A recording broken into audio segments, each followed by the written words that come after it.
দিল্লির visual art gallery চত্বর। সারা দেশের বিভিন্ন প্রান্ত থেকে বাছাই করা সেরা 40 জন আর্টিস্টদের প্রদর্শনী চলছে।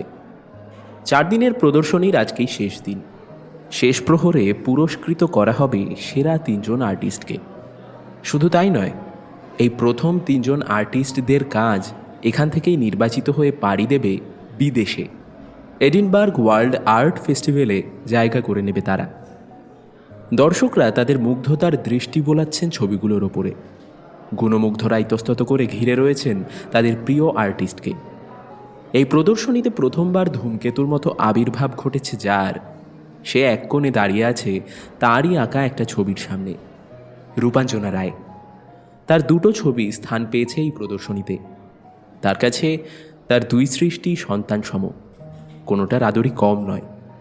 প্রত্যেকটা ছবিতে রাঙানো আছে তার জীবনের রঙের কোলাজ। সে স্থবির হয়ে দেখছে তার বছর 4 আগে আঁকা ছবিটাকে। অদ্ভুত এক মাদকতার রঙে রাঙিয়ে আছে এখনো সেই ছবিটা, যার নাম ডেস্টিনেশন। ভোরের সূর্যের আলো ছটায় একটা জাহাজ খুঁজে পেয়েছে তার ঈপ্সিত বন্দর। নোঙর বেঁধেছে সে। চোখ বন্ধ করে রূপাঞ্জনা চলে যায় সেই সকালে যেখান থেকে এই ছবি আঁকার প্রেক্ষাপট শুরু হয়। 5 বছর আগে। সকাল থেকে পড়ে যাচ্ছে অনর্গল, অথচ এক ফোঁটা মাথায় যাচ্ছে না তার। পলিটিক্যাল সায়েন্স তো ভালোই পড়া ছিল, এরকম তো হওয়ার কথা নয়। না, এখন আর সময় নেই। এবারে সমস্ত কিছু গুছিয়ে নিয়ে রওনা দিতে হবে পরীক্ষা দিতে। হাতে অ্যাডমিট কার্ড নিয়েই চোখটা ছানা বড়া হয়ে যায় রিম্পার। এতক্ষণ সে পলিটিক্যাল সায়েন্স পড়ে এসেছে, অথচ আজকে তার ইকোনমিক্স পরীক্ষা। আবার পড়তে বসে সে, এবং যখন পড়া থেকে ওঠে তখন হাতে একদমই সময় নেই। বাড়ি থেকে রাস্তায় বেরিয়ে একটা ট্রামে উঠে পড়ে। ট্রামে উঠে জানালার ধারের সিটে বসতেই খেয়াল হয় অ্যাডমিট কার্ডের কথা। মনে পড়ে সেটা রয়ে গেছে বাড়িতে পড়ার টেবিলে।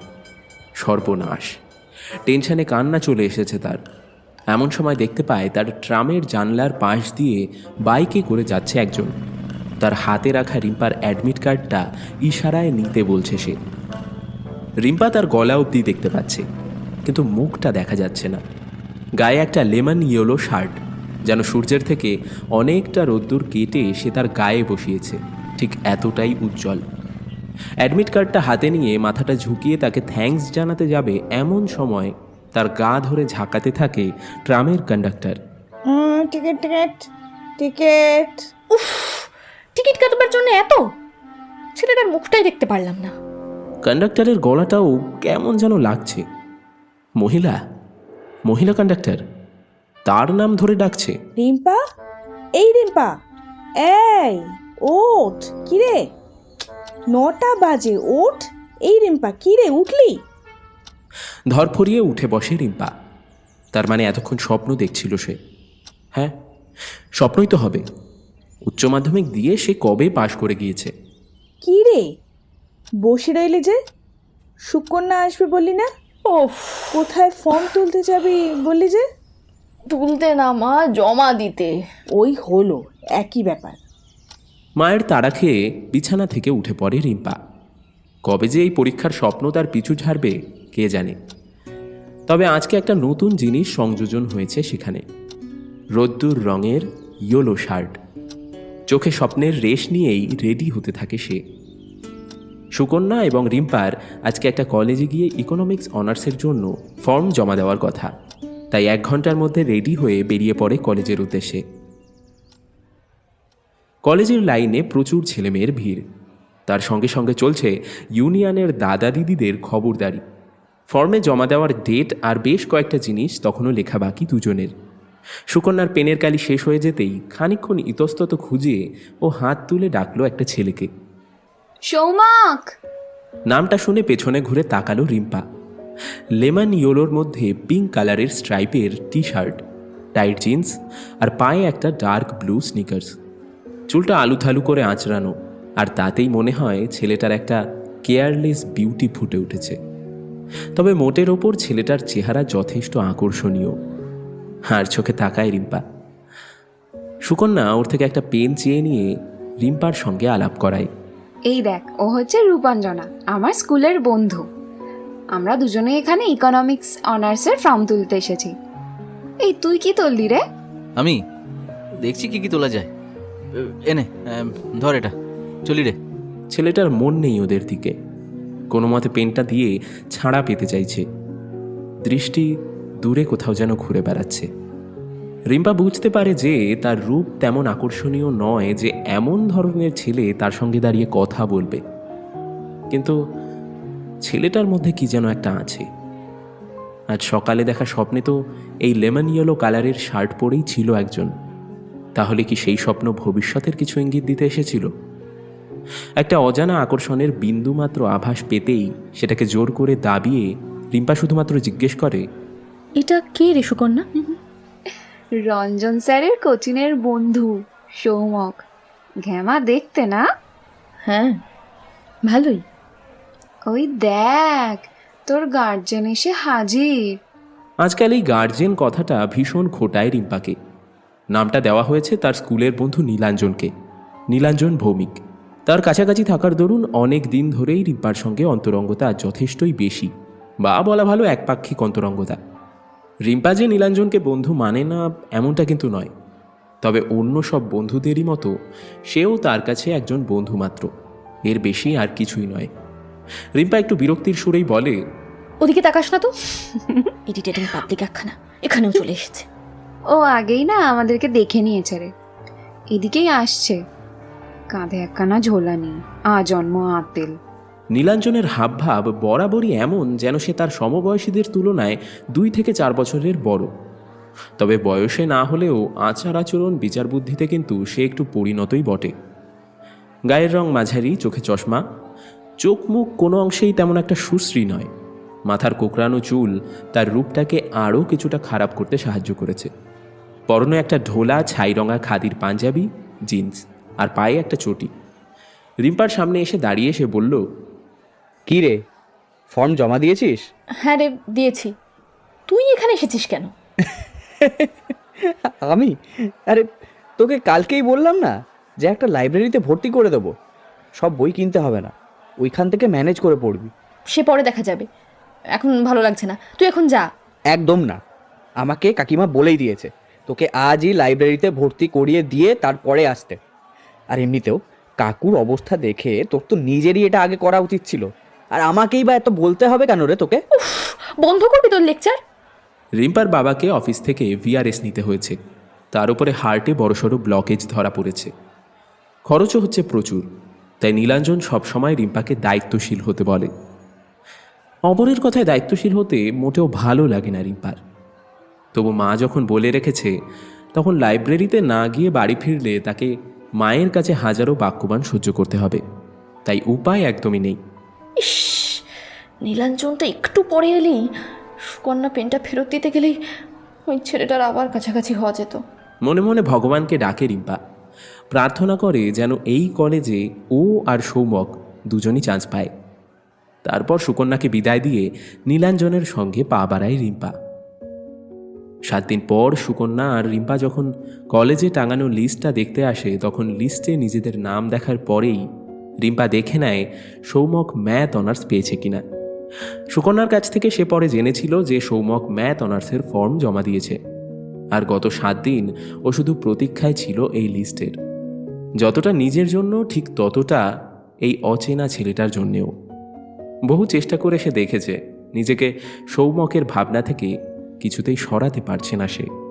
মন বলছে জীবনের একটা নতুন অধ্যায় শুরু হতে চলেছে, যার প্রতিটা পাতায় থাকবে সৌমকের অনিবার্য উপস্থিতি।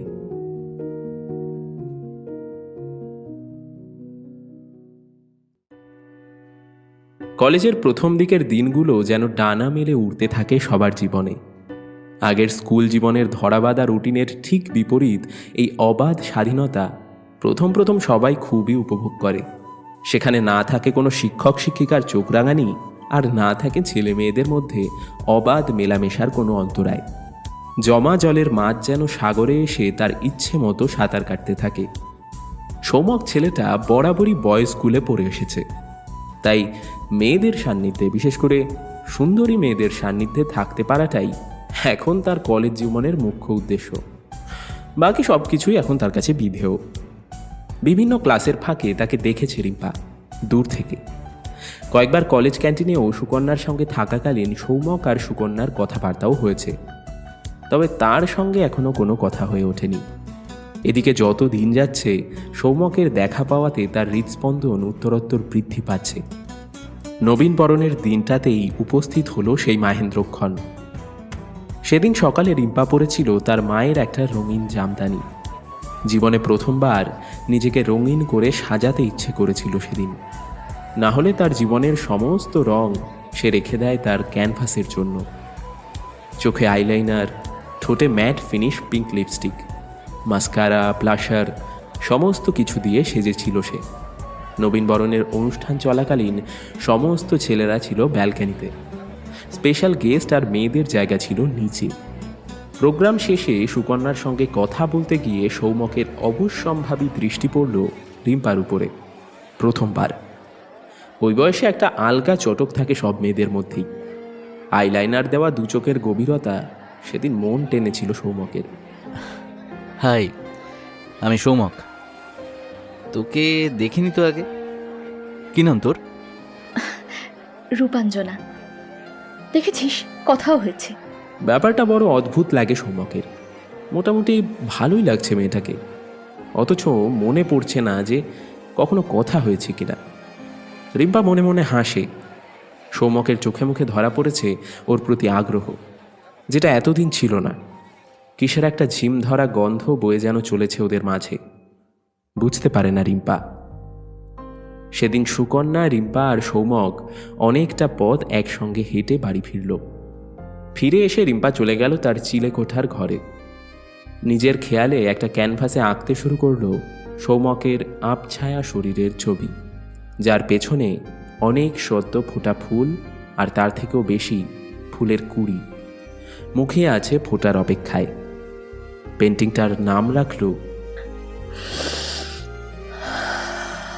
Fragrance of love.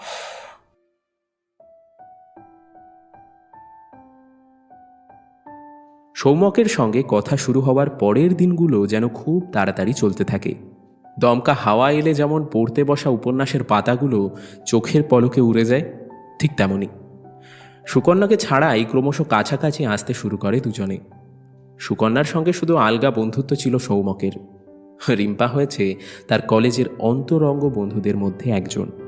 তবে রিম্পা নিজের ভালো লাগাটুকু সযত্নে লুকিয়ে রাখে সৌমকের থেকে।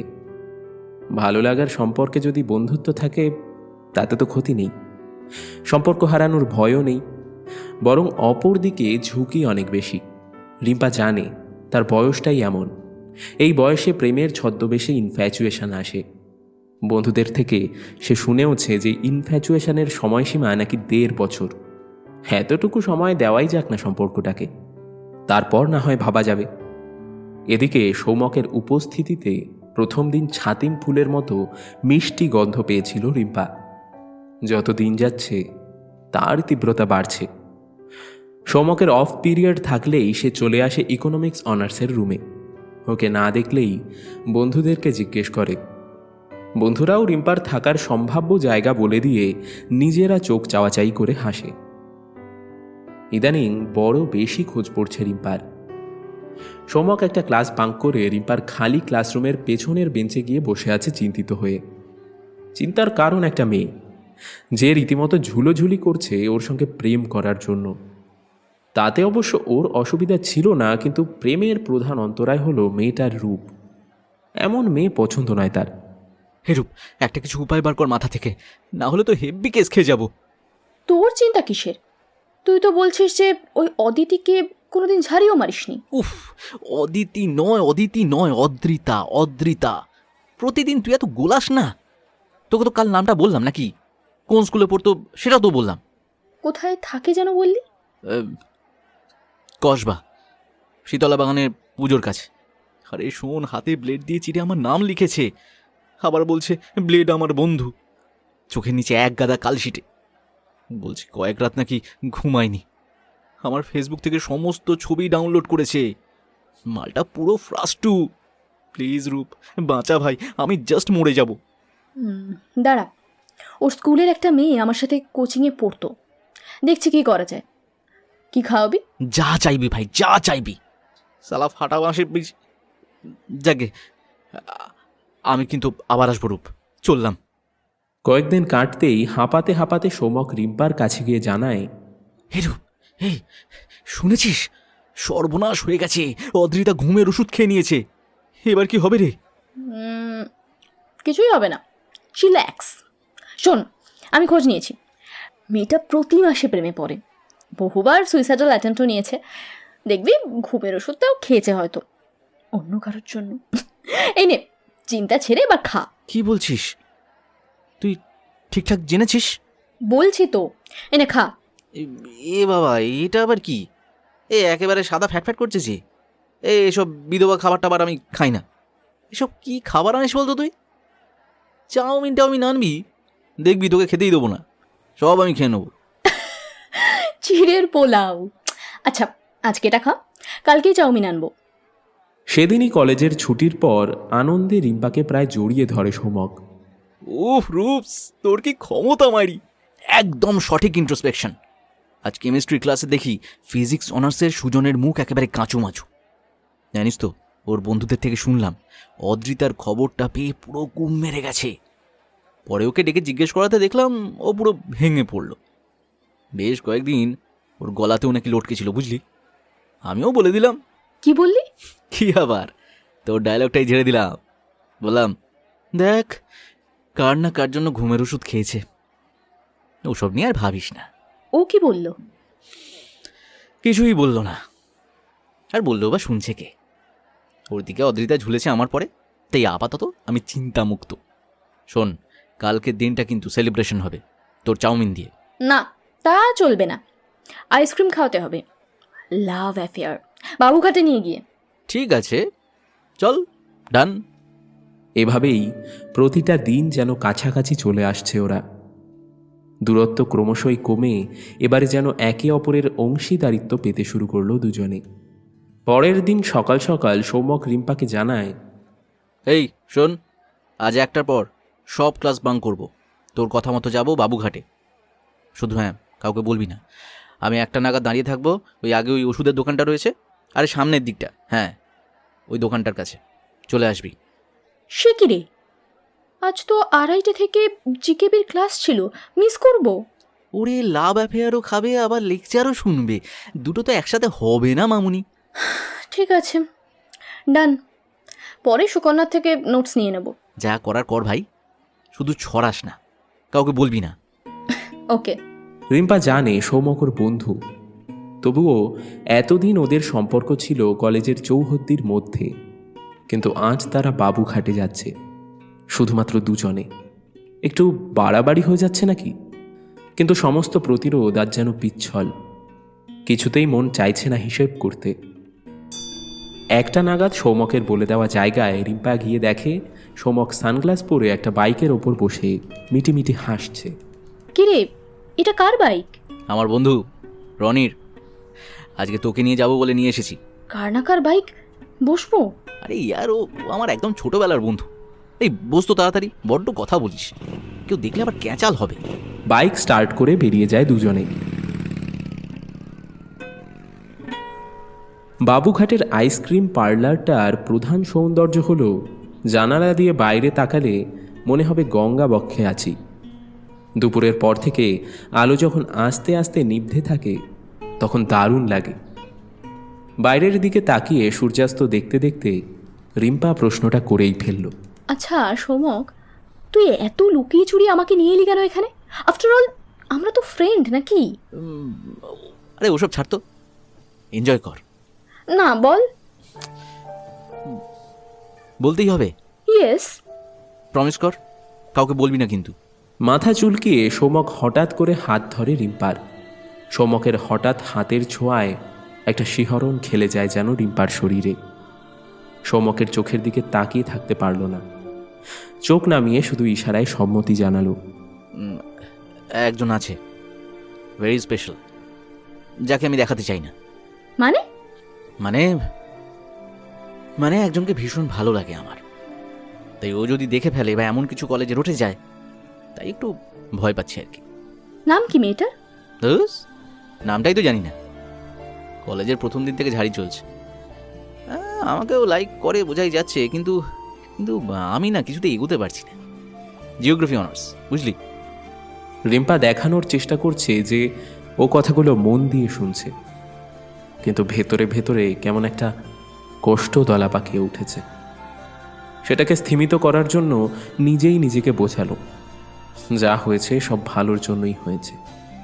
সৌমকের দিক থেকে তো সেরকম কিছু ছিল না, ফালতু এসব নিয়ে সময় নষ্ট করে কোনো লাভ নেই। তবে আসার সময় যে উচ্ছ্বাসের সুর বুকে বাজছিল, যাওয়ার সময় তা বদলে একটা মন কেমনিয়া সুর বাজতে লাগলো।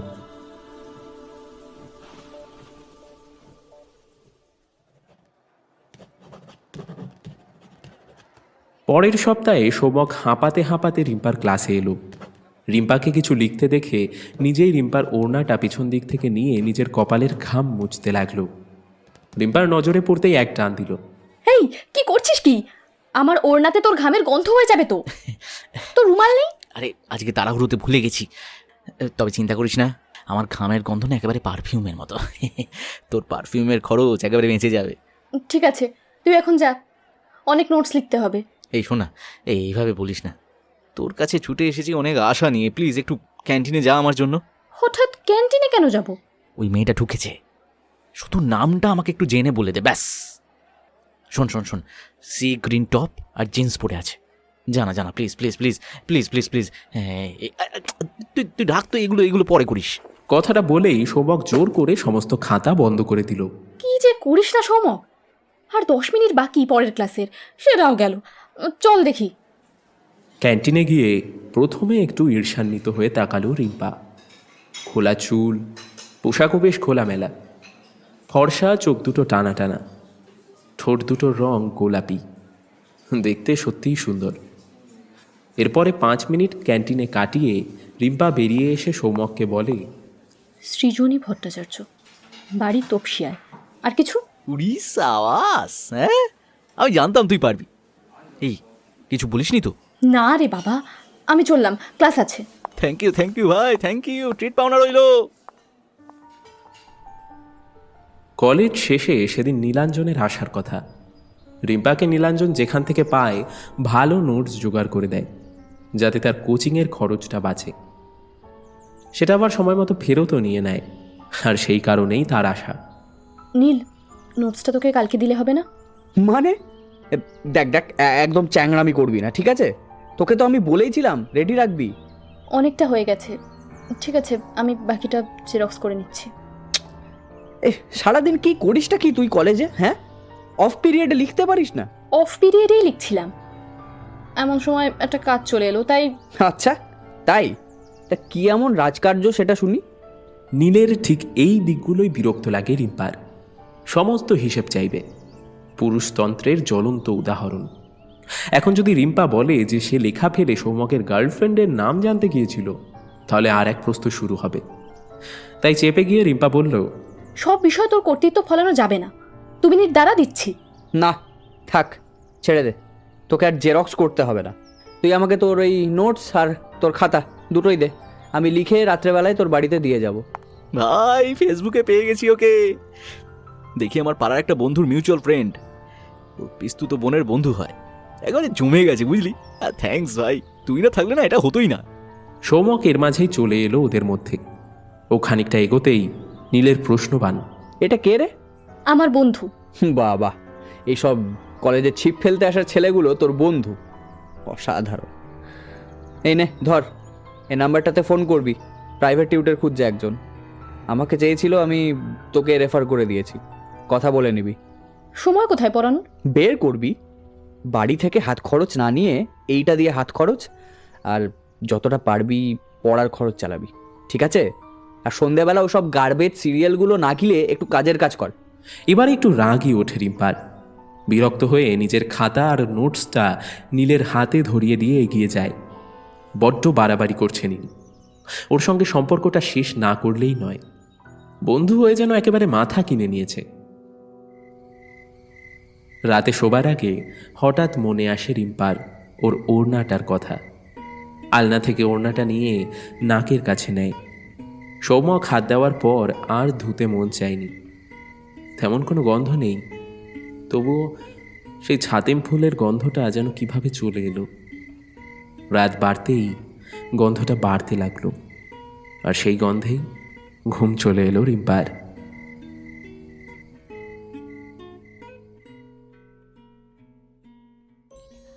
এভাবে আস্তে আস্তে কলেজের ফার্স্ট ইয়ারের প্রথম 6 মাস কেটে গেল। সৌম্যকের সঙ্গে অন্তরঙ্গ সম্পর্কটা নিয়ে রিম্পার বন্ধুরা কখনো কখনো আড়ালে কখনো প্রকাশ্যেই কথা বলতে লাগলো। ইকোনমিক্স অনার্সের বন্ধু মেঘনা একদিন বলল, রূপাঞ্জনা, একটা কথা বলবো, কিছু মনে করবি না তো? না না, বল। তুই তোর ওই বন্ধুটা, মানে সৌম্য না সৌম্য কি যেন নাম, যাই হোক, ওর সঙ্গে সব সেটেলড তো? মানে ঠিক বুঝলাম না তোর কথা। ও আর আমি তো বন্ধু, সেটেলড আর কি হব? দেখ, ও কিন্তু অন্য একটা মেয়ের পেছনে ঘুরঘুর করে, আমি দেখেছি। আর তোর ভাবভঙ্গিতে তো বন্ধুর থেকে একটু বেশিই মনে হয়, তাই বললাম আর কি। না মানে আসলে তুই ওর চুলে বিলি কাটিস, আবার মুখে খাবার লেগে থাকলে মুছেও দিস, মাঝে মাঝে তো হেডফোন শেয়ার করে কাঁধে মাথাও রাখিস। সত্যি বন্ধু, নাকি আমায় কিছু লুকোচ্ছিস? দেখ দেখ, মেয়েদের মনের কথা মেয়েরাই তো ভালো বুঝতে পারে নাকি? ছেলেরা তো আর পারে না। বোঝাতে হবে, বোঝাতে হবে। Everything is fair in love and war. দেখ, পরের দিন যখন ওকে ডাকবি তখন যেভাবে হোক জাস্ট একটু ওড়নাটা সরিয়ে ওকে ক্লিভেজ দেখাবি। It works really. ও যে মেয়েটার পেছনে ঘুরঘুর করছে সেই মেয়েটা কিন্তু ভীষণ এক্সট্রোভার্ট। সেন্সুয়াল ড্রেসিংয়ে ছেলেদের অ্যাট্রাক্ট করে। তোকে সৌম্যকে পেতে গেলে ওর সাথে কিন্তু কম্পিট করতেই হবে। মেঘনা যে খুব একটা মিথ্যে বলছে না সেটা কদিন সৃজনী মেয়েটাকে পর্যবেক্ষণ করে রিম্পা নিজেও বুঝতে পারছিল। মেঘনা যখন একই কথা বলল তখন সেই ধারণার গোড়ায় জল পড়ে সেটা চারা গাছে পরিণত হলো। পরের দিন রিম্পা জিন্স আর সব থেকে খোলামেলা টপটাই পরে এলো। ক্লাসের ফাঁকে সৌম্যকও একবার এলো ওর কাছে। মেঘনা বলে রেখেছে যে ওরা দুজনে যখন কথা বলবে মেঘনা ওয়াচ করবে সৌম্যককে। রিম্পা কথা বলতে বলতেই বিভিন্নভাবে ওর শরীরের প্রতি সৌম্যককে আকর্ষণ করতে চেষ্টা করলো। সৌম্যক যাওয়ার সময় শুধু বলল, আজ তোকে কিন্তু একদম অন্যরকম লাগছে। বিকেলে একসাথে যাবি বাড়ির দিকে? একই সঙ্গে যাবার ইচ্ছে থাকলেও উপায় নেই রিম্পা সেটা জানে। খিটকেল নীল আসবে ওকে নিয়ে নতুন টিউশনির বাড়িতে পরিচয় করাতে। 2000 টাকার টিউশনি, এই মুহূর্তে সত্যি প্রয়োজন তার টাকার। কালকে যাবো রে, আর কালকে তোর জন্য আলুর পরোটাও বানিয়ে আনবো বাড়ি থেকে। অন্য কিছু খাস না। গালটা আলতো করে টিপে সোমক বেরিয়ে গেলে রিম্পা মুখ ফিরিয়ে হাসলো মেঘনার দিকে। রিম্পাও বুঝতে পেরেছে যে মেঘনার কথাটা অনেকাংশেই ঠিক। সব ছেলেরা এক রে, সব ছেলেরা ওই একটা ওষুধেই না সব কাত। কথাটা শুনে রিম্পা একবার ভাবল, তাহলে কি নীলের মতো খেঁচা বিজ্ঞ আতেলদেরও কাঁধ করা যায় শরীর দেখিয়ে? জানা নেই, জানার ইচ্ছেও নেই। এরকম ছেলেদের নিয়ে খুব একটা মেয়েরা ভাবেও না। কলেজের শেষে নীলাঞ্জন ওকে নিয়ে যেতে এলো। রিম্পাকে দেখেই মেজাজ চড়ে গেল ওর। এই, তোর কি কোনো সেন্স নেই? এটা কি ড্রেস পরেছিস তুই? কেন, কি খারাপ আছে এই ড্রেসে? শোন, এসব বস্তা পচা মেন্টালিটি নিয়ে এখানে আসবি না, ঠিক আছে? মানে একটা একটা ক্লাস 8-এর ছেলেকে পড়াতে যাবি আর সেরকম ড্রেস পরবি না? মানে সত্যি যা কিছু পরে যেখানে সেখানে যাওয়া যায় নাকি? আর এটা কি এটা কি এটা এটা এটা তোর টপ? এর থেকে তো আমার স্যান্ডো গেঞ্জিটারে চওড়া। তোদের জন্যই আজকে মেয়েরা এত পিছিয়ে, জানিস তো? তোদের মেল ইগো এত বেশি না? Male ego? মানে এখন তোর থেকে আমাকে নারী স্বাধীনতা শিখতে হবে? অসাধারণ। মানে শাড়ি সালোয়ারের নারী টপ আর জিন্স কিংবা এই মিনি স্কার্ট পরলেই স্বাধীন, তাই তো? তা কি করবি এসব ঠুনকো স্বাধীনতা নিয়ে? 2 দিন পর তো একটা ছেলে খুঁজে আবার পরাধীন হবি। তোকে এখন স্ট্যাটিস্টিক্স দেখাবো কটা মেয়ে গ্র্যাজুয়েট হয়ে নিজের পায়ে সত্যিই দাঁড়িয়ে থাকে আর কটা মেয়ে বিয়ে করে তার বরের গলায় ঝুলে পড়ে। আর এই যে এটা যেটা পড়েছিস সেটা এই পুরুষতান্ত্রিক সমাজেরই দান। খুব বেশি হলে ফ্যাশন বলতে পারিস, স্টাইলও নয়, কারণ স্টাইলের নিজের একটা সিগনেচার থাকে, তোরটা শুধু একটা কপি পেস্ট। এতটা বলে থামল নীলাঞ্জন। নীলের এত কথা নিতে পারে না রিম্পা। কিছু কথা মাথায় ঢোকে আর বেশিরভাগটাই মাথার ওপর দিয়ে চলে যায়। লিভ ইট, এখন কি করব বল। কি আর করবি, একটা স্ট্রাগ না কি সব তোদের বেরিয়েছে না, ওটাই একটা কিনে নিয়ে গলিয়ে নে। আর কি, বাড়িতে গিয়ে ড্রেস চেঞ্জ করার আর সময় নেই। আরে ছেলেটা ক্লাস 8-এ উঠেছে, মানে সে তো অল্প বড় হয়েছে, তাই না? তোকে তো বুঝতে হবে নাকি? নে চল এবার। আমার কাছে টাকা নেই। আমি দিয়ে দিচ্ছি, তবে প্রথম মাসে টাকা পেলেই আমাকে ফেরত দিয়ে দিবি, ঠিক আছে? রিম্পা জানে ওর মতো নীলের বাড়িতেও টানাটানির সংসার। বাবা ছোটবেলায় মারা গিয়েছে, মা কোনো মতে একটা ছোটোখাটো অফিসে কাজ করে চালাচ্ছে, তবে সে কাজেও সম্মান নেই। অফিসের বাবুদের চা জল ফাইল দেওয়ার কাজ। নীল তাই খুব খেটেছে ভালো রেজাল্ট করার জন্য, আরও খাটবেও। WBCS ক্র্যাক না করা পর্যন্ত খেটেই যাবে। এর সঙ্গে অনেক টিউশনিও করে। এই বয়সের ছেলে হয়েও ওর কাছে আড্ডা মারা মানে লাক্সারি। রিম্পারও মনে হয় ওর জেদের কাছে পরিস্থিতি নিশ্চয়ই হার মানবে। নীলের চোখ মুখে কঠিন সংকল্প সে দেখেছে দিনরাত।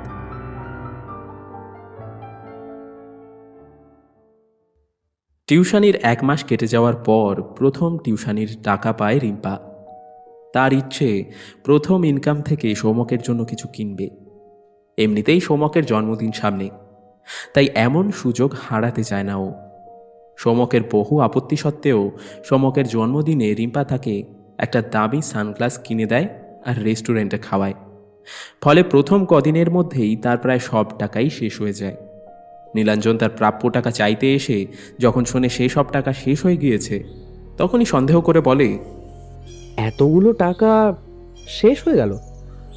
এই সত্যি করে বলতো, টেম করছিস না তো? করলে কিন্তু শুধরে যা, আমি বলে দিচ্ছি। ওসব রাস্তা কিন্তু তোর জন্য নয়। ধ্যাৎ, জ্ঞান ছাড়িস না তো। বললাম তো পরের মাসে শিওর তোর টাকা দিয়ে দেবো। ঠিক আছে, আমার নোটসগুলো দিয়ে গেলাম, বাকি সব ছেড়ে এখন এতে মন লাগা। আমার সঙ্গে ছুটলে তোরও লাভই হবে, বুঝলি? রিম্পা জানে কোনো কথা বললেই কথা বাড়বে, তাই এক কান দিয়ে শুনে আর এক কান দিয়ে বের করে নেওয়ার চেয়ে ভালো আর কিছুই নেই। রিম্পার মাথায় এখন একটা অন্য চিন্তা পাক খাচ্ছে। কলেজে কয়েকটা ডিপার্টমেন্ট এক্সকারশনে নিয়ে যাবে। খুব বেশি দূরে নয়, ঘাটশিলাতে 2 দিনের ট্যুর। ইকোনমিক্স, পলিটিক্যাল সায়েন্স আর জিওগ্রাফি যেতে পারবে, অন্যান্য সাবজেক্টের স্টুডেন্টদের অ্যালাউ করবে না। অথচ সৌমকের যাওয়ার ইচ্ছে প্রবল, আর সেটা শুনে রিম্পারও ভীষণ ইচ্ছে হয়েছে ওকে নিয়ে যাওয়ার। শেষে অনেক মাথা খাটিয়ে সৌমক একটা উপায় বার করল। ইউনিয়নের কয়েকজন যাচ্ছে গোটা টিমের রক্ষণাবেক্ষণ করার জন্য। তার মধ্যে সৌমকের জায়গা হতে পারে যদি 5,000 টাকা দিতে পারে। সৌমক শুনেই হাল ছেড়ে দিল। ধুস, বাড়িতে 500 টাকাই দেবে না তো আবার 5,000 টাকা? আমার বাবা যা শিয়ানা না, আগেই বলবে ম্যাথ অনার্সের আবার এক্সকারশন কিসের। কোনো চান্স নেই। যদি আমি দিয়ে দিই, যাবি? হ্যাঁ, তুই তুই কোত্থেকে দিবি? টিউশনের থেকে যদি অ্যাডভান্স টাকা নিই। না না না না না রে ভাই, এসব করিস না। আমি তোকে শোধও দিতে পারবো না, বরঞ্চ তোরা তোরা ঘুরে আয়। রিম্পার মন মানে না এই প্রথম ঘরের বাইরে যাওয়ার সুযোগ। যদি সৌমক সঙ্গে থাকে তাহলে 16 কলা পূর্ণ হয়। টিউশনির বাড়িতে বাবার ট্রিটমেন্টের বাহানায় চেয়েও বসলো আগামী 3 মাসের অ্যাডভান্স। একই টিউশনির প্রথম 1টা মাস হয়েছে সবে, তার উপরে ছাত্রের বাবা সমস্ত খরচা করেন টিপে টিপে, ঝুঁকি বাঁচিয়ে। তাই 1 মাসের বেশি সেখান থেকে দিতে রাজি হলো না। কোনো উপায় নেই দেখে রিম্পা তার গলার সরু চেনটা বিক্রি করে দিল একটা সোনার দোকানে।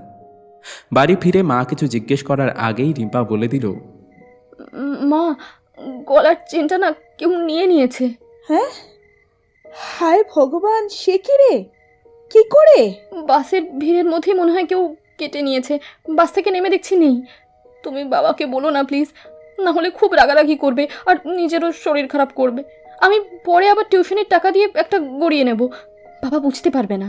এ বাবা, ওটা সেই ওই বড় জুয়েলারি থেকে তোর 10 বছরের জন্মদিনে কেনা হয়েছিল, ওটা তো? আবার চলে আসবে মা, চিন্তা করো না। রিম্পার নিখুঁত অভিনয় মায়ের মনকে ফাঁকি দিয়ে দেয়। ওর মায়ের মুখে শুধু আফসোসের ছায়া পড়ে থাকে। একে তো সংসারের এই হাল, তার উপর অতগুলো টাকার লোকসান। আজকের দিনে 14-15 হাজার টাকা হবে ওটার দাম। পাওয়া গেল তো মাত্র 7,000 টাকা, সব খাত বাদ দিয়ে। সেই হিসেব কি আর মাকে বোঝাবে? পরের দিন সৌমককে ডেকে ওর হাতে তুলে দিল 5,000 টাকা। সৌমক নিতে না চাইলেও প্রায় জোর করেই দিল, আর বাকি টাকার থেকে নীলাঞ্জনের ধার মেটালো। টাকাটা হাতে নিয়ে নীলাঞ্জনের তির্যক প্রশ্ন উড়ে আসে, মাসের মাঝখানে তোর কাছে টাকা এলো কোত্থেকে? একটা বন্ধু ধার নিয়েছিল, আমাকে দিয়ে দিল, তাই তোকে দিলাম। আর টিউশনিতে ঢুকেই তুই কতগুলো টাকা অ্যাডভান্স চেয়েছিলি কেন? তোকে কি ফোন করে জানিয়েছে? না, ফোন করেনি। একই স্কুলের স্টুডেন্ট সব, আলোচনা হয় নিজেদের মধ্যে। আচ্ছা, কাকুর কি তেমন কোনো দরকার আছে? না, ঠিক আছে, ম্যানেজ হয়ে গেছে। আর শোন, বাড়িতে গেলে মাকে কিছু বলিস না, বুঝলি? বুঝলাম, আবার বুঝলামও না। যাকগে, এমন কিছু করিস না যাতে সত্যি কথা কাউকে সাহস করে বলতে অসুবিধা হয়। বলবো, পরে তোকে বলবো। ঠিক আছে, চললাম রে। রিম্পা ভেবেছিল একবার বলে দেবে নীলকে সৌমকের কথাটা। হয়তো নীল কোনো কিছু আশা করে ওর থেকে, তাই বলে দেওয়াটাই মঙ্গল। কিন্তু ঘাটশিলায় যাওয়ার আগে বলতে মন চাইল না। এই রকম আনন্দের দিনগুলোর জন্য কোনো রকমের কোনো ঝুঁকি নেবে না রিম্পা। দিন এগিয়ে এলো। ভোর 6:55 ট্রেন, ইপসাত এক্সপ্রেস। রিম্পা আর ওর ডিপার্টমেন্টের বন্ধুরা একসঙ্গে একটা প্ল্যান করেছে, ঘাটশিলাতে রাতে ড্রিঙ্কস করার, হার্ড ড্রিঙ্কস। আর এ ব্যাপারে সৌমক বলেছে ভডকা ট্রাই করতে। কারণ একটাই, কেউ কোনো গন্ধও পাবে না। পরিমিত খেলে কলেজের ম্যাডামরাও আঁচ করতে পারবে না। আর সেটা কেনা আর বয়ে নিয়ে যাওয়ার দায়িত্বও পড়েছে সৌমকের ওপর, রিম্পার আদেশে।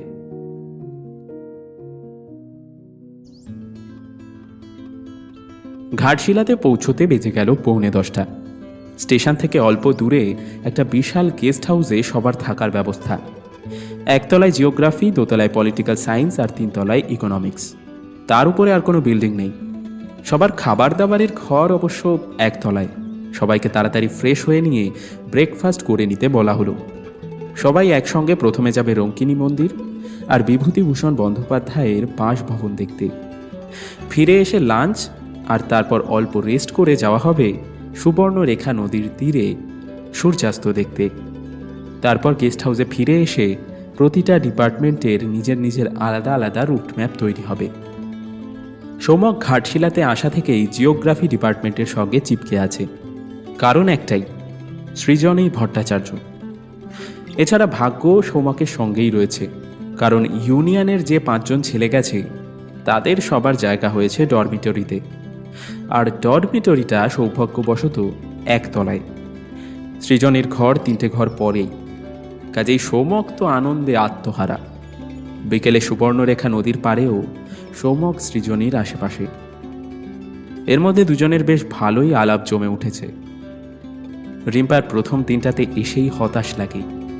সন্ধ্যায় সবাই যখন এসে কফি আর পকোড়া খাচ্ছে, তখন সৌমক এসে রিম্পাকে বলল, কিরে, কফি খাচ্ছিস যে? ভটকাটা এনেছি, খাবি না? তোর মনে খুব ফুর্তি তো, তুই খেয়ে নে।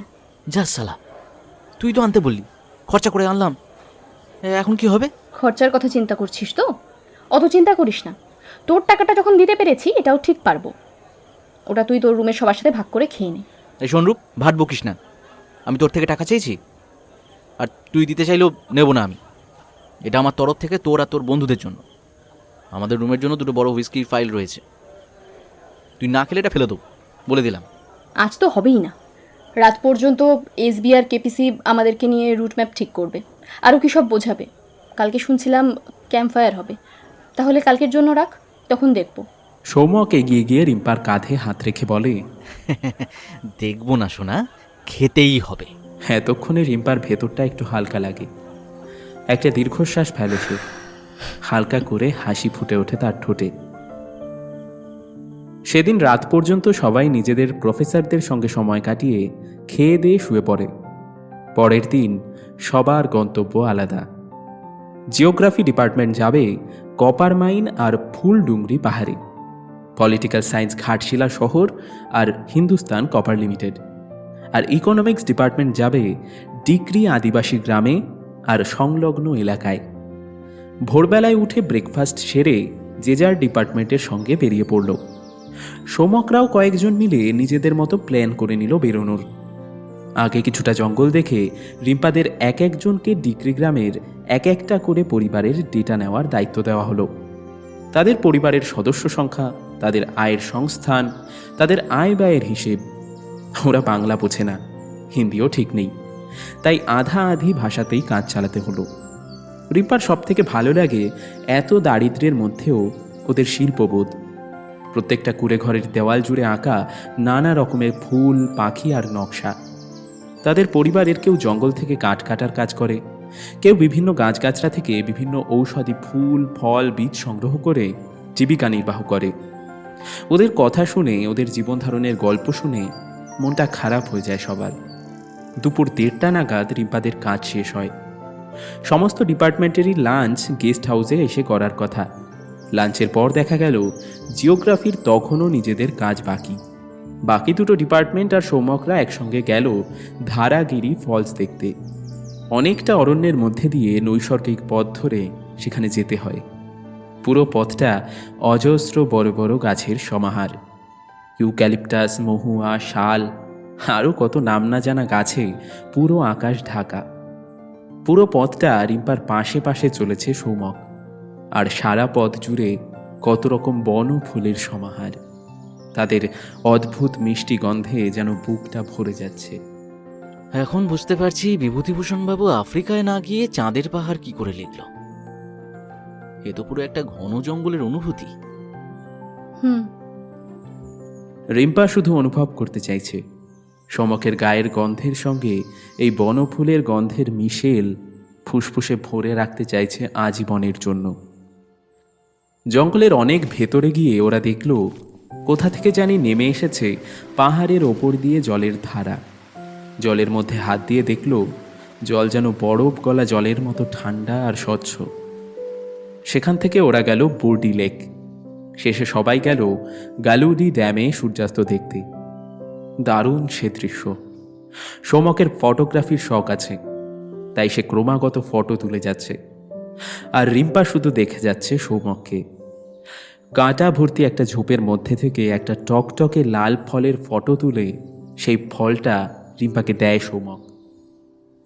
সত্যি প্রকৃতি কিন্তু কাউকে রং দিতে কার্পণ্য দেখায়নি। এমন সুন্দর দেখতে ফল, অথচ কি অবহেলাতেই না পড়ে আছে।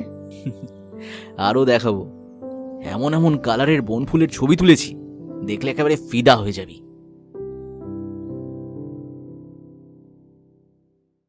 এবার সবাই ফিরে চলল গেস্ট হাউসে। সন্ধ্যায় ক্যাম্প ফায়ার হওয়ার আগেই রিম্পা আর কয়েকজন বন্ধু মিলে ঠিক করল ভডকা খাবে। সৌম্যক চিকেন পকোড়া নিয়ে সবাইকে ছাদে ডাকলো চুপি চুপি।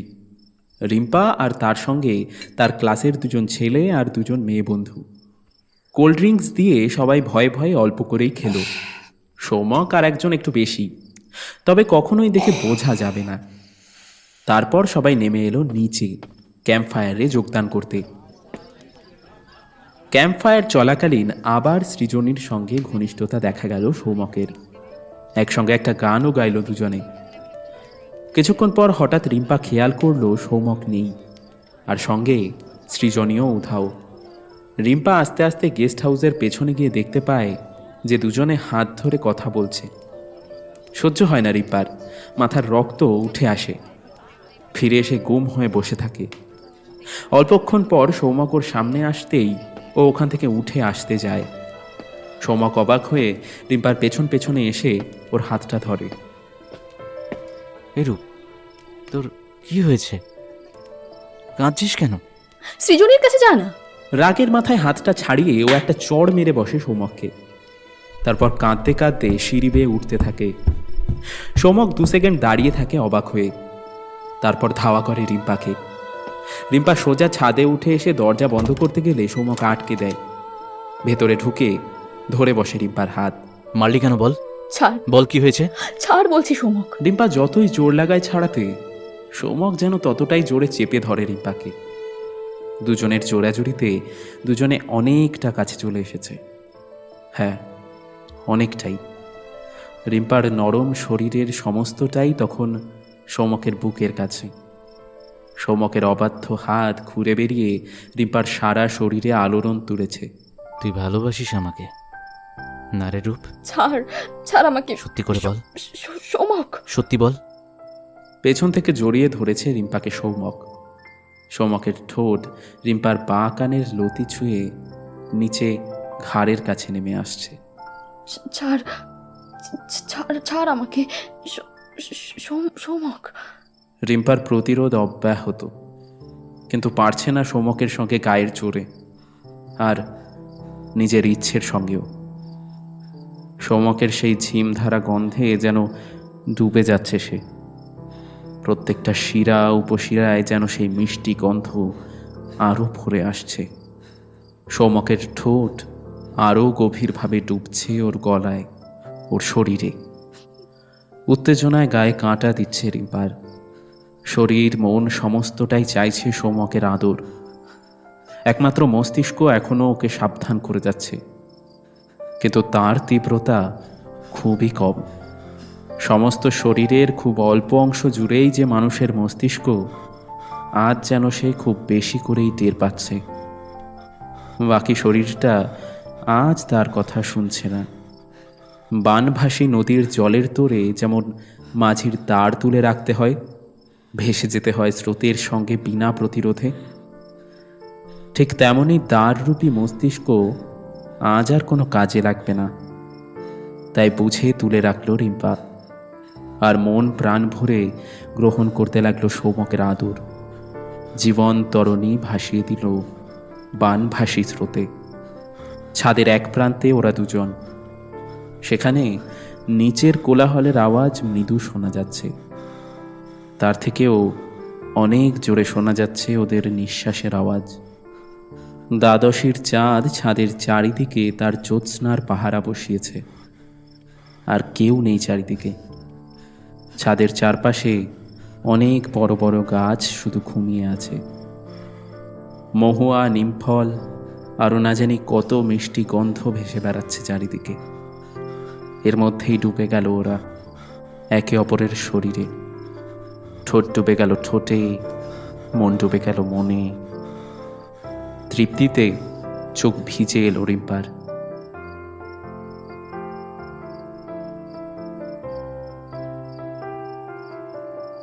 অনেকক্ষণ পরেই হুঁশ ফিরল তাদের।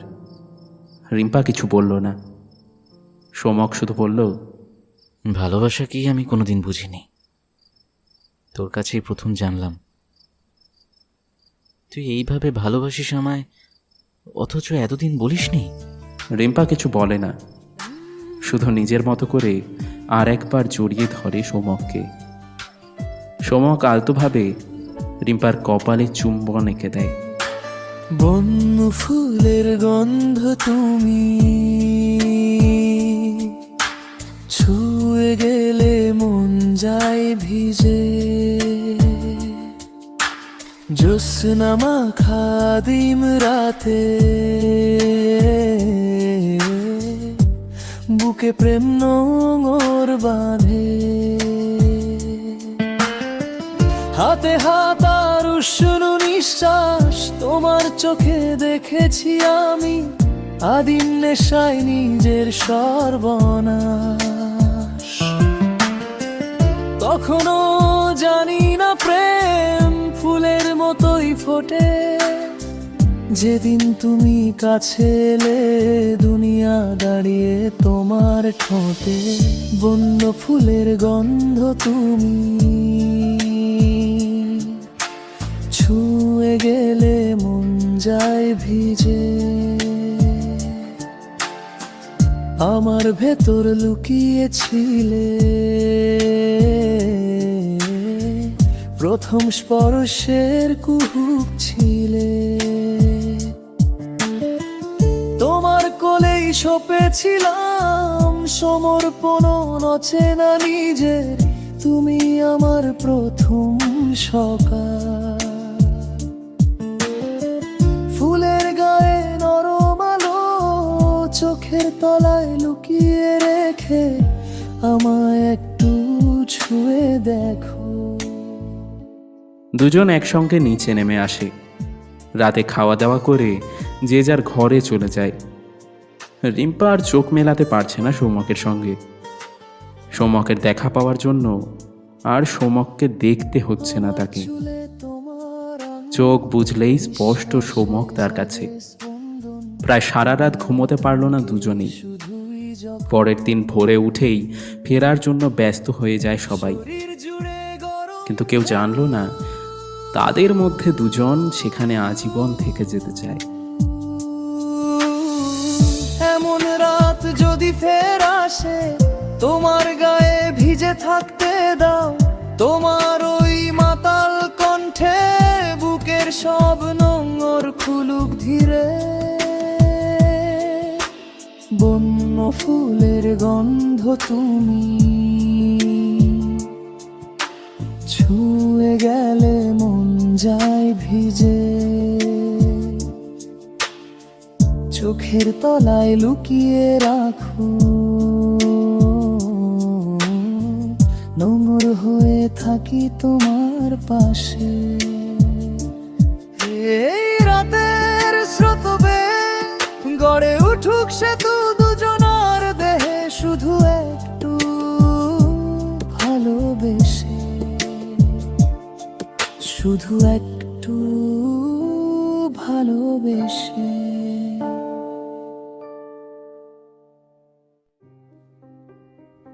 কলকাতায় ফিরে আসার পর থেকে কলেজের সব জায়গায় একসঙ্গে দেখা যেতে লাগলো রিম্পা আর সৌম্যককে। দুজনেই বন্ধুত্বের থেকে অনেক এগিয়ে রাখলো তাদের সম্পর্ককে প্রকাশ্যেই। তাদের সমস্ত বন্ধুদের মধ্যেও ছড়াতে লাগলো তাদের প্রেম কাহিনী। ঘাটশিলা থেকে ফেরার দিন থেকেই রিম্পা তার নতুন পেন্টিংয়ের কাজ শুরু করে। ডেস্টিনেশন। ভোরের রঙিন আলোর ছটায় বন্দরে এসে নোঙর নামানো একটা জাহাজ।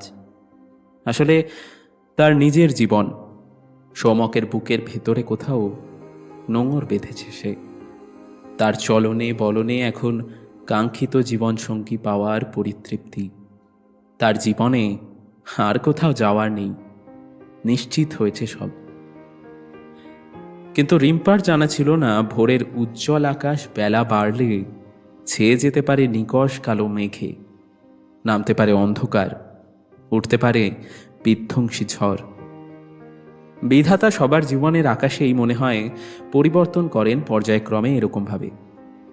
রিম্পার ক্ষেত্রে সেই পরিবর্তনটা এলো খুব দ্রুত, এইটুকুই যা তফাৎ। তবে বিধাতার সময় জ্ঞানের ওপর তো আর সন্দেহ করা যায় না।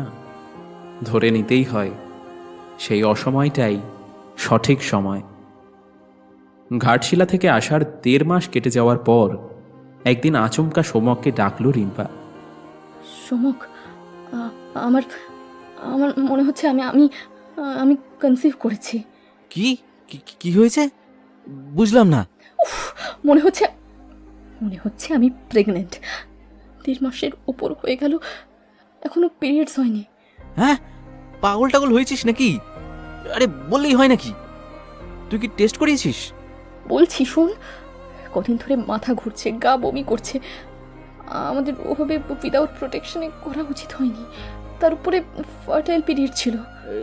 না না না না না, শোন শোন শোন শোন শোন শোন, মাথা খারাপ করিস না, আগে টেস্ট কর। আরে আমি আমি আমি আমি নিজে জানি না কি চাই যে ওসব হয়ে যাবে, তাহলে তো প্রোটেকশন নিয়ে যেতাম। আর ফার্টাইল পিরিয়ড না ইনফার্টাইল পিরিয়ড সেগুলো তো তোর জানার কথা, তুই তখন বললি না কেন? মানে তুই তখন বললে শুনতিস, ছেড়ে দিতিস আমাকে। মানে কি? আমি কি তোকে জোর করতাম নাকি? রিম্পা চুপ করে যায়, চোখ দিয়ে আপনা আপনি জল গড়িয়ে পড়ে। এই এই কাঁদছিস কেন রূপ? আমি তো আছি নাকি? কি করবি যদি যদি প্রেগনেন্ট হয়ে যাই? বল কি করবি? সে যেভাবে হোক কিছু একটা ব্যবস্থা করে নেব, দরকার হলে যাকে ছাড়, বেশি ভাবছিস তুই। আগে টেস্ট কর তো। তোর বাবা মাকে বলতে পারবি? আরে বাবা, এর মধ্যে আবার বাবা মা আসছে কোথা থেকে? তোদের এটাই সুবিধা, যা কিছু যাবে আমাদের শরীরের ওপর দিয়ে যাবে। ধরা পড়লে বাড়িতে আমরাই ধরা পড়বো। সামান্য স্বীকার করার সাহসটুকু তোদের থাকে না। এই শোন, এইসব ডায়লগ সিনেমায় ভালো লাগে, বুঝলি? একটা ফার্স্ট ইয়ারের পড়া ছেলে বাড়িতে গিয়ে বলবে, মা বাবা শোনো, আমি না বাচ্চার বাবা হয়ে গেছি। শুনে বাবা না ক্যাল করে একটা পিছনে লাথি মেরে বাইরে বের করে দেবে। আর না বললে পরে বাবা মার পছন্দসই মেয়েকে বিয়েও করা যাবে, ফুর্তিও হলো, বাবা মায়ের কথাও থাকলো, তাই না রে? তুই টেনশনে যাতা বকছিস। আগে বাড়ি যা, টেস্ট কর, বাকি কথা পরে হবে। রিম্পা কলেজ থেকে বাড়ি ফেরার পথে নীলাঞ্জনকে ডাকলো ফোন করে। একসঙ্গে দুজনে একটা কফি শপে বসে সমস্ত কথা জানালো নীলাঞ্জনকে। সব শুনে নীলাঞ্জন বলল, তবে এর মধ্যে আমি কিন্তু সৌমকের খারাপ কিছু দেখলাম না। তোর মতোই ও চাপ খেয়ে গেছে হঠাৎ। তোকে ওর ওকালতি করার জন্য ডাকিনি। তাহলে কি জন্য ডেকেছিস আমায়? আমি একটা কথা ভেবেছি, সেটা সৌমককে বলতে পারিনি বলেই তোকে ডেকেছি। কি কথা? আমি টেস্ট করার আগে সিদ্ধান্ত নিয়েছি, যদি কনসিভ না করি তো কোনো ব্যাপার না, কিন্তু কিন্তু যদি করি তাহলে এই বাচ্চাটা আমি রাখবো। মারবো ঠাটিয়ে এক চড়। Are you out of your mind? সামনে কেরিয়ার পড়ে আছে, বাচ্চা রাখবি? মানে ইডিয়েট একটা। আমি কিন্তু তোর মা বাবাকে জানিয়ে দেবো বলে রাখলাম। আমার দিব্যি দিলাম, কাউকে যদি কিচ্ছু বলিস না রে, আমার আর সৌমকের ভালোবাসার চিহ্ন আমি শেষ করতে পারবো না। আমি এই সিদ্ধান্ত নিয়ে নিয়েছি, শুধু সৌমককে বলতে পারছি না। তাহলে আমায় এখানে ডাকলি কেন শুনি? তুই তো ডিসিশন নিয়েই নিয়েছিস, সৌমককে হোয়াটসঅ্যাপ করে দে।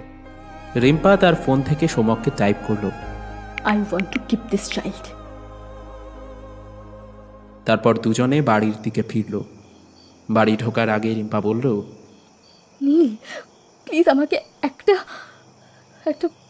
ব্রেক কালার কার্ড এনে দে। আমি কিনতে পারবো না, আমাকে চেনে ওরা। বাবার ওষুধ নিয়ে ওখান থেকে এই রুমালের মধ্যে মুড়ে তুই আমাকে দিবি। রিম্পার থেকে রুমালটা নেয় নীলাঞ্জন। তারপর রাস্তার অপর দিকে রিম্পাকে দাঁড় করিয়ে ওষুধের দোকান থেকে একটা প্রেগনেন্সি টেস্টের কার্ড এনে পার হয়ে দেখে রিম্পা উধাও। তারপর দৃষ্টি বাড়াতে দেখলো অনেকটা দূরে গিয়ে দাঁড়িয়ে রয়েছে। কাছে গিয়ে দেখলো ফোনটা খুলে তাকিয়ে আছে, চোখে জল। নীলাঞ্জনের সামনে ফোনটা মেলে ধরল রিম্পা। রিম্পার সৌমককে দেওয়া মেসেজের উত্তরে সৌমকের ছোট্ট জবাব, গো টু হেল। নীলাঞ্জন কি বলবে বুঝতে পারল না, কিন্তু উপায় না বুঝে কথাটা ঘুরিয়ে দিল। এতটা এগিয়ে চলে এলি যে, আমি ভাবছি কোথাও উধাও হয়ে গেলি নাকি আবার। তোর পরেই তো পাশের বাড়ির দত্ত কাকু ঢুকলো দোকানে, তাই এগিয়ে এলাম। এমনিতেই তো জীবনে অনেকটা এগিয়ে গেছি রে, কিছু না বুঝেই। নীলাঞ্জন প্রেগনেন্সি কিটটা রিম্পার ব্যাগের ভেতর গলিয়ে দিয়ে বলল, এনে ফার্স্ট ইউরিনের টেস্ট করতে হয়, জানিস তো? আচ্ছা, আমাকে কাল সকালে জানাস। চলি রে, অনেকটা দেরি হয়ে গেল টিউশনির, স্টুডেন্টের আবার কাল পরীক্ষা আছে। এত কথার জবাবে রিম্পার মুখ থেকে শুধু এইটুকুই বেরোলো, যেটা নীলাঞ্জন তাড়াহুড়োতে শুনল বলে মনে হলো না। পরের দিন সকালে রিম্পা প্রেগনেন্সি টেস্ট করালো, রেজাল্ট নেগেটিভ। একটা দীর্ঘশ্বাস ফেলল রিম্পা। হাতে মোবাইলটা নিয়ে সৌমকের হোয়াটসঅ্যাপ খুলে লিখল প্রেগনেন্সি নেই। তারপর সৌমকের লেখা শেষ মেসেজটা দেখে বিরক্ত হয়ে নিজের লেখাটা মুছে দিয়ে ফোনটা ব্যাগে রেখে দিল। মনে মনে ভাবল, কলেজে গিয়ে সামনাসামনি কথা হবে। সৌমকের নিজের দায়িত্ব খোঁজ নেওয়ার, সেটুকু আশা করাটা অন্যায় নয়। নীলাঞ্জনের স্মার্টফোন নেই বলে ওকে SMS করে দিল। সকালে ব্রেকফাস্ট সেরে কলেজের জন্য রেডি হওয়ার আগে রিম্পার বাবার ডাক পড়ে, রিম্পা। এবং সেই ডাকের মধ্যে কোথাও স্নেহের ভাব ছিল না। রিম্পা খারাপ কিছুই আশা করলো, কিন্তু কি হতে পারে সেটা ঠিক বুঝে উঠতে পারলো না। হ্যাঁ বলো বাবা, কিছু বলছিলে? তুমি কি আমাদের বিশ্বাস ভেঙেছো এর মধ্যে? কেন এমন বলছো? না তো। তাহলে হঠাৎ করে প্রেগন্যান্সি আসার সম্ভাবনা কি করে তৈরি হলো? কই না তো, কে বললো এসব? রিম্পার আকুল চেষ্টা সত্যি চাপা দেওয়ার কাজে লাগলো না। রিম্পার বাবা এগিয়ে এসে এলো পাথারি চড় মারতে লাগলো রিম্পাকে। মিথ্যে কথা বলতে শিখেছো, হ্যাঁ? মিথ্যে কথা বলতে শিখেছো। রাগে কাঁপছে রিম্পার বাবা।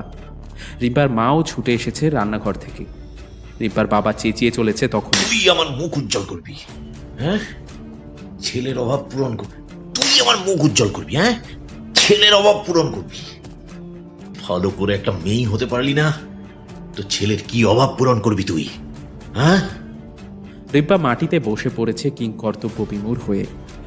মনে হচ্ছে এতদিন সে যেন হাওয়ায় উড়ছিল, বাস্তব তাকে তুলে ধরে আছাড় মারল আজ মাটিতে। রিম্পার মা রিম্পাকে জিজ্ঞেস করতে লাগলো, কি রে, কি বলছে বাবা? উত্তর দে, চুপ করে আছিস কেন? কি হলো?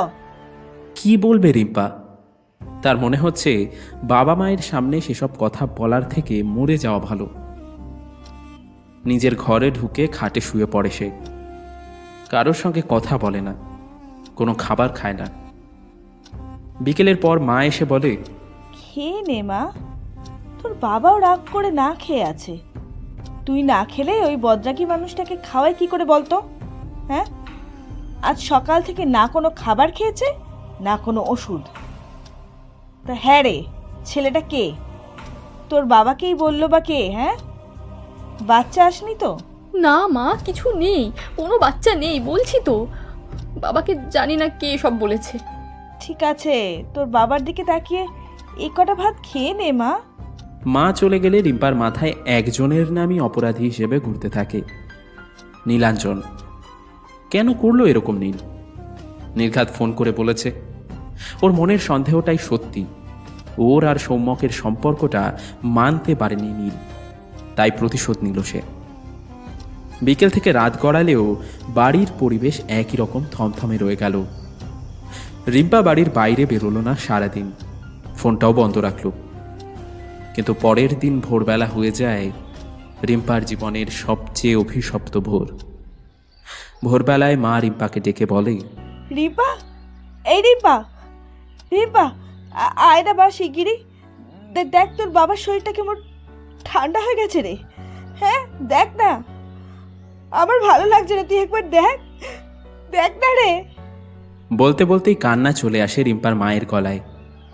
রিম্পা দৌড়ে গিয়ে বাবার গায়ে মাথায় হাত দিয়ে দেখে শীতলতা নেমে এসেছে তার বাবার সমস্ত শরীরে। মনের আশঙ্কাকেই সত্যি করে সে বুঝতে পারে আর রাগে উষ্ণ হবে না তার বাবা কোনোদিন। শীতলতা নেমে এসেছে তাদের সংসারে, মায়ের মাথার সিঁথিতে, আর তাদের মা মেয়ের জীবনে। সব শেষ। পা ধরে ক্ষমা প্রার্থনাটুকুও করা থেকে বঞ্চিত করল তার বাবা। খবর ছড়াতেই আস্তে আস্তে সমস্ত আত্মীয় স্বজন এসে জড়ো হলো তার বাবার শেষ কৃত্যের জন্য। রিম্পার বন্ধুরাও এলো। নীলাঞ্জন খবর পেয়ে বাড়িতে আসতেই ওকে দেখে শোকে রাগে হিতাহিত জ্ঞানশূন্য হয়ে রিম্পা সুকন্যাকে বলল, ওকে আমার চোখের সামনে থেকে চলে যেতে বল। আমার বাবার মৃত্যুর জন্য ওই দায়ী, নাহলে কিন্তু আমি ঘাড় ধাক্কা দিয়ে ওকে বের করে দেব। কথাগুলোর যে প্রাবল্য ছিল নীলাঞ্জনের শোনার জন্য তা যথেষ্ট। সুকন্যা শুধু একটা শূন্য দৃষ্টি দিল নীলাঞ্জনের দিকে। নীলাঞ্জন তার জবাবে কিছু না বলেই বেরিয়ে গেল ওদের বাড়ি থেকে।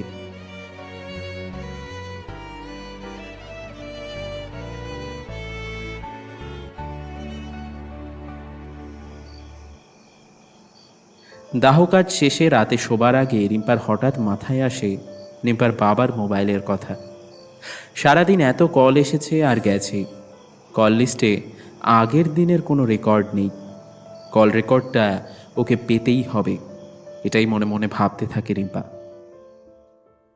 রিম্পার বাবার মোবাইল কানেকশন ছিল পোস্টপেইড, তাই তড়িঘড়ি সেই মোবাইলের কল লিস্ট পেতে বেশ ঝামেলা। যেহেতু কানেকশন বাবার নামে, তাই আগে ডেথ সার্টিফিকেট নিয়ে নাম চেঞ্জ করতে হবে। আর সপ্তাহখানেক পর মোবাইলের বিল ডিটেলস রিম্পার মেল আইডিতেই আসবে। তাই সেইটুকু অপেক্ষা করাই শ্রেয় মনে হলো রিম্পার। কে জানে কেন সেদিন নীলাঞ্জনের আচরণটা কাঁটার মতো বিধে আছে ওর মাথায়।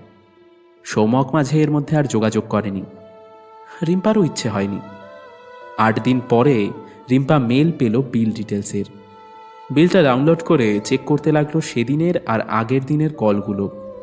সকাল 8:32 একটা কল আসে, কথা হয় মাত্র 56 সেকেন্ড, কিন্তু সেই নাম্বারটা তো নীলাঞ্জনের নয়। রিম্পা ওর বাবার মোবাইলটা নিয়ে নাম্বারটা টাইপ করতেই ভেসে উঠল কেয়ার মেডিকেল শপ। মুহূর্তেই আকাশ ভেঙে পড়ে ওর মাথার উপর। সে বুঝতে পারে কত বড় ভুল করে ফেলেছে সে। এই নাম্বারে ফোন করেই ওর বাবা খোঁজ নিত কোনো ওষুধ আছে কিনা, কিংবা ফোন করে আনিয়ে নিত।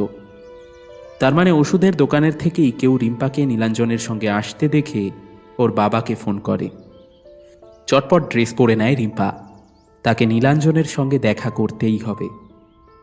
রিম্পার বাড়ি থেকে 5 মিনিটের হাঁটা পথ। পুরনো সাবেকি বাড়ির দোতলায় 3 নাম্বার ঘরটাতে ভাড়া থাকে ওরা। সোজা উঠে গেল রিম্পা। দরজার বাইরে দুবার টোকা দিতেই ভেতর থেকে নীলাঞ্জনের মা বেরিয়ে এলো। মা তুমি? বুবুন, দেখ কে এসেছে। তুমি বসো মা, এই অবস্থায় আসলে কিছু জরুরি কাজ থাকলে বুবুনকে ডেকে নিতে পারতে তো। আমি তো বারে বারে বলেছি বুবুনকে একবারটি গিয়ে দেখ না কি লাগবে। ওরা তো দুজনেই একা থাকে, ও তো খালি ওই মুখ বুজে বসে থাকে বইতে। রিম্পা মনে মনে ভাবলো তার মানে কাকিমাকে নীল কিছুই বলেনি। না বলাটাই স্বাভাবিক। নীল কাউকেই কিছু বলে না। সব কথাগুলো এই যেন ওর কোন গভীরে চলে যায়। কথা বলতে বলতেই ভেতর থেকে নীলাঞ্জন গায়ে একটা গেঞ্জি চড়াতে চড়াতে বেরিয়ে এলো। কিরে বল, আরে দরকার থাকলে আমাকে ডেকে নিতিস। এমন ভাব করলো যেন কিছুই হয়নি, হয়তো কাকিমা সামনে আছে বলেই। সেটাই মনে করলো রিম্পা। কি রে, বুধবার কাজ তো নাকি? হ্যাঁ, সেটাই বলতে এসেছিলাম। কাকিমা প্লিজ যাবেন, বাড়িতে আসলে করার কেউ নেই, তাই নিত্যানন্দ মঠেই করছি। তুমি কি পাগল মেয়ে গো? হ্যাঁ, এসব কেউ বাড়ি বয়ে বলতে আসে? বুবুনকে বললেই তো হতো একটু কিছু মিষ্টি দি। না কাকিমা, আসলে সেভাবে কার্ড আর ছাপানো হয়নি, তাই ভাবলাম। আর আমাকে তো এখন শক্ত হতেই হবে, অনেক শক্ত। কথাটা বলার সময় চোয়াল শক্ত হয়ে এলো রিম্পার। নীলাঞ্জন সেটা খেয়াল করলো। চল তোকে একটু এগিয়ে দিয়ে আসছি। বাড়ি ফিরবি তো নাকি? রিম্পা ঘাড় নেড়ে সম্মতি জানাতেই নীলাঞ্জন মাকে বলে রিম্পাকে নিয়ে বাড়ির নিচে নামল। একটু এগোতেই রিম্পা নীলাঞ্জনের হাত ধরে বলল, প্লিজ প্লিজ আমাকে ক্ষমা করে দে। আমার মনে এমনভাবে একটা বাজে সন্দেহ ঢুকে গেল যে ভাবলাম তুই বাবাকে ফোন করে বলেছিস সব কথা। তা হঠাৎ এই কথাটা মাথায় আনলি কেন? আসলে বাবাকে কেউ ফোন করেছিল, সেটা আজ সকালে বিল ডিটেলস থেকে আমি জানতে পারলাম। ওষুধের দোকানের ফোন থেকে কেউ ফোন করেছিল। তুই যখন দোকানে ঢুকলি তখনই আমাকে কেউ ওয়াচ করেছে। সেদিন সকালে বাবা ভীষণ অশান্তি করে আমার সাথে, সারাদিন কিছু খাইনি। না করলে বাবা সেদিন ওইভাবে। আর কিছু বলতে পারল না রিম্পা। কষ্টটা একেবারে গলায় কুণ্ডলি পাকিয়ে এসেছে, চোখ থেকে জল গড়িয়ে আসছে। ঠিক আছে, চল দেখছি। কটা নাগাদ করেছিল? 8:32 নাগাদ, 56 সেকেন্ড কথা হয়েছে। রিম্পা আর নীলাঞ্জন দুজনেই ওষুধের দোকানে গিয়ে জিজ্ঞাসাবাদ করল, কিন্তু লাভের লাভ কিছুই হলো না। মালিকের বক্তব্য খানিকটা এরকম। দেখুন, দোকানে তো সব সময় মোটামুটি 4-5 জন করে কর্মচারী থাকে, আর 2টো মোবাইল ফোন। আর তাদের মধ্যে কে যে কখন কোথায় কথা বলেছে সেটা জানা প্রায় অসম্ভব। আর কথা তো হতেই পারে, কিন্তু কী বিষয় নিয়ে যে কথা হয়েছে সেটা তো বলার উপায় নেই। রিম্পা আর নীলাঞ্জন বেরিয়ে এলো দোকান থেকে। একটা কর্মচারী আছে, আজকে ছেলেটাকে দেখলাম না। আমাদের বাড়িতে ওষুধ দিতে এলেও ড্যাপ ড্যাপ করে তাকায়। ওটা হবে, আর না হলে মালিকটাই। ছেড়ে দে, এইভাবে কিচ্ছু প্রমাণ করতে পারবি না। তোর ফার্স্ট ইয়ারে পরীক্ষা আছে না সামনে, সেটাতে মন দে এখন। জানি। নীল, আমাকে একটা হেল্প করতে পারবি? বল। আমি সেকেন্ড ইয়ারে তোদের কলেজে চলে যেতে চাই, হেল্প করবি? দেখ, তুই বললে করব, তবে একটা কথা শুনেছিস কি, quitters never win, winners never quit. কষ্ট হবে ভীষণ।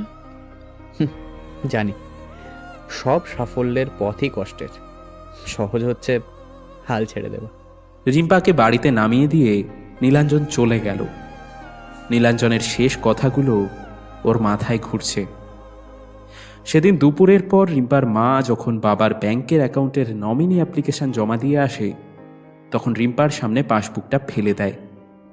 এই কটা টাকাই তো আর বাকি আছে অ্যাকাউন্টে, এখনো তোর বাবার কাজ বাকি, তোর সমস্ত পড়াশোনা আর আমাদের সংসারে খরচ কদিন চালাতে পারবো হিসেব করছিস?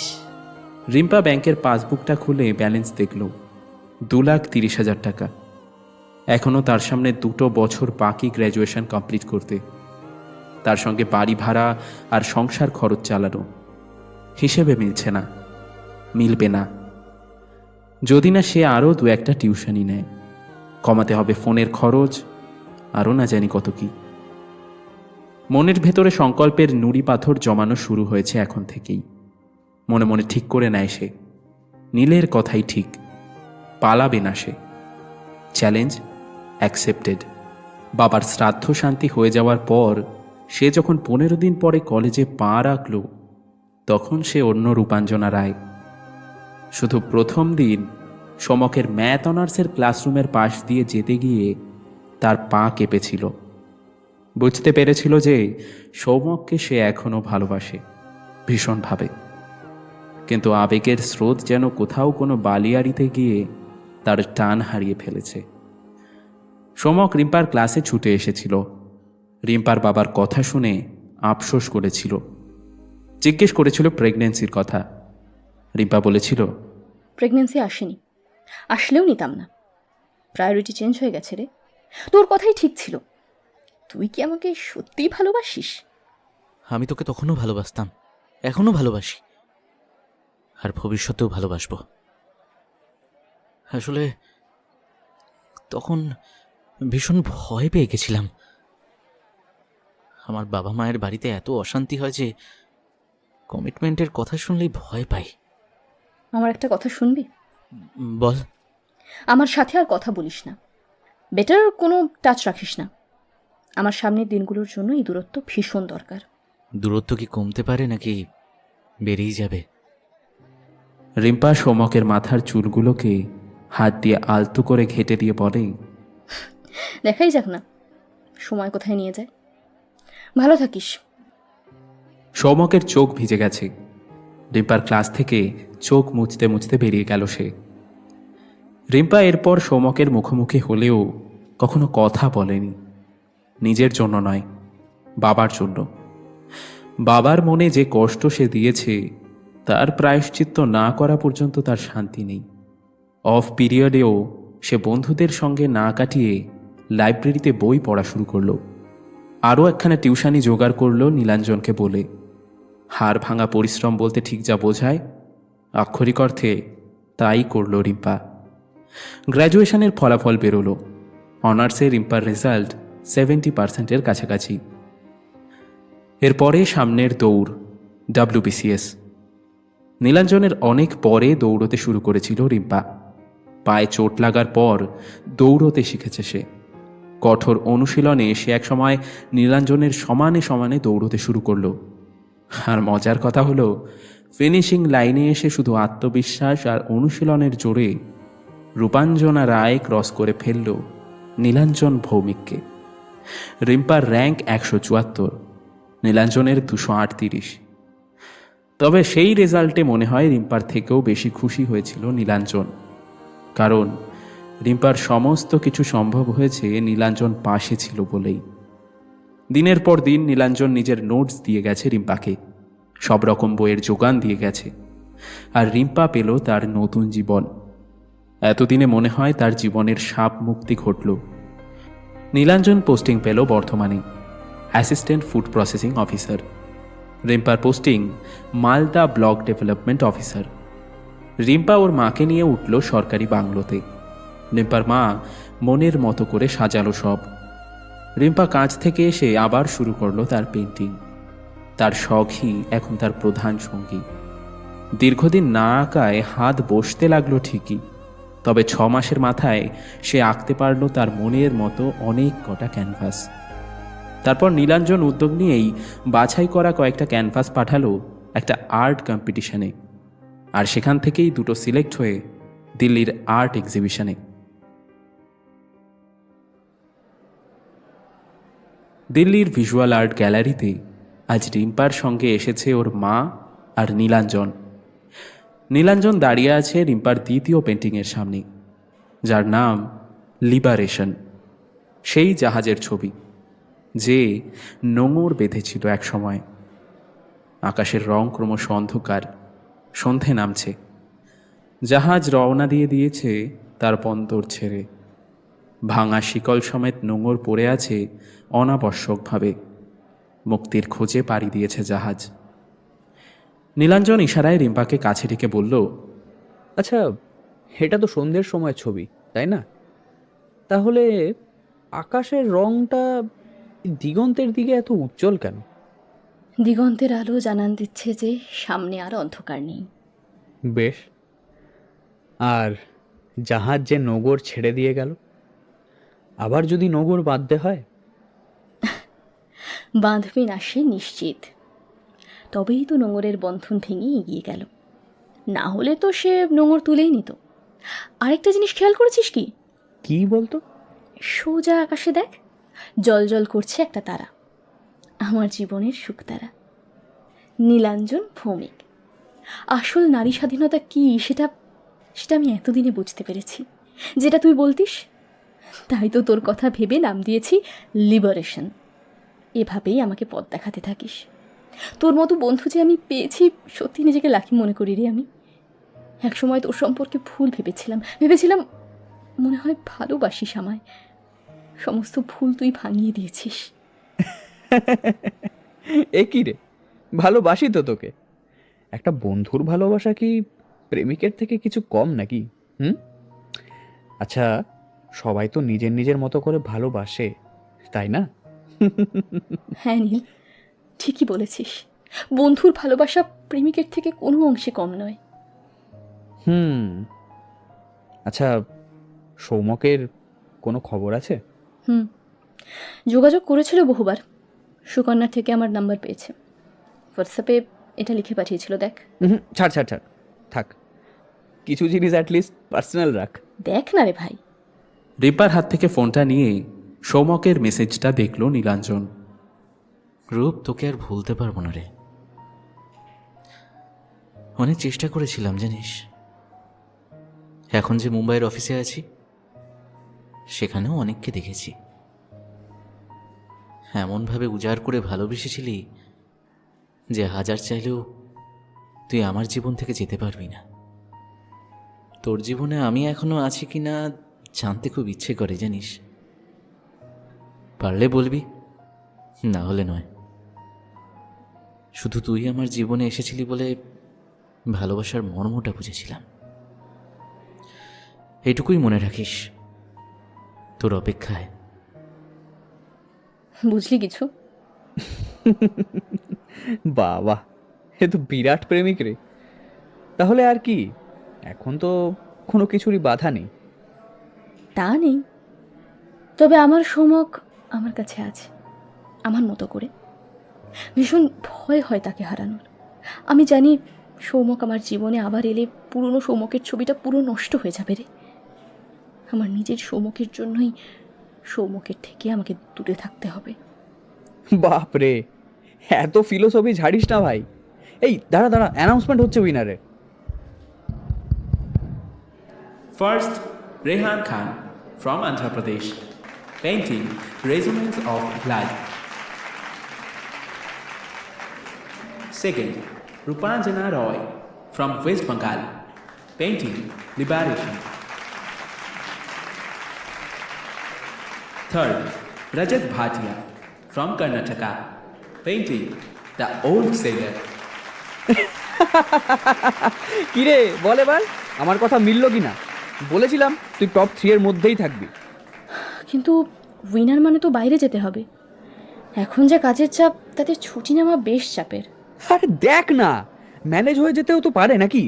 এই শোন, আমি যাই, তখন থেকে তোর মা ওই সোফাতেই বসে আছে, কিছু খাবার নিয়ে আসি আমাদের জন্য। আর তুইও তো এখন কোথাও বেরোতে পারবি না, ওরা তোকে সাম্মানিকপত্র আর মনে হয় একটা এই প্রতীকী এয়ার টিকিট দেবে এডিনবার্গ যাওয়ার। তোরও নিশ্চয়ই খুব খিদে পেয়েছে, তাই না? ওয়েট। রে, খিদে তো ভালোই পেয়েছে। আজকে রাতের ডিনারের ট্রিট কিন্তু তোর, বলে দিলাম আগের থেকেই। এত বড় একটা অ্যাচিভমেন্ট। একদম। নীলাঞ্জন চলে যাওয়ার পরেও রিম্পা দাঁড়িয়ে থাকে তার প্রাইজ পাওয়া ছবির সামনে, চোখ বুজে থাকে খানিকক্ষণ। আস্তে আস্তে অনুভব করে সৌমককে। সেই ঝিম ধরা গন্ধ আবার এসে লাগে রিম্পার নাকে, যেন একটা টাটকা ছাতিম ফুলের গন্ধ। চোখ বুজে অনুভব করে কপালে সৌমকের ঠোঁটের নরম ছোঁয়া। চোখ খুলে ফেলে, নিজের মনেই হাসে রিম্পা। তার সৌমক তার কাছেই আছে, এতটুকু দূরে যায়নি। জানালার কাছে জমে হাওয়ায় ভেসে আসে যত পিছুটান, ফিরে এলেও তুমি সব আগের মতো হবে না। প্রেমটা যো বেঁচে তবু হাতটা ধরা যাবে না। নীলাঞ্জন আর্ট গ্যালারির বাইরে এসে হাঁটতে হাঁটতে মনে করে রিম্পাকে বলা নিজের শেষ কথাগুলো। সত্যিই তাই, বন্ধুর ভালোবাসাও তো প্রেমিকের থেকে কোনো অংশে কম নয়। দাঁড়িয়ে পড়ে, ডান পকেটের ভেতর থেকে বার করে একটা রুমাল।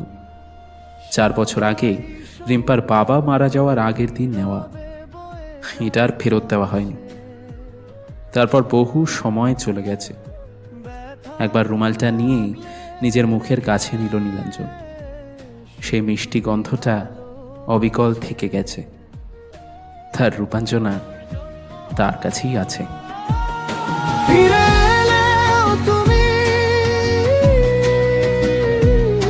ভালোবাসা বদলাবে না। প্রেমটা যো বেঁচে তবু হাতটা ধরা যাবে না। এলেও তুমি সব আগের মতো হবে না। প্রেমটা যো বেঁচে তবু হাতটা ধরা যাবে না। তবু তোমার নামটাই লিখে যাব হৃদয়ে একবার।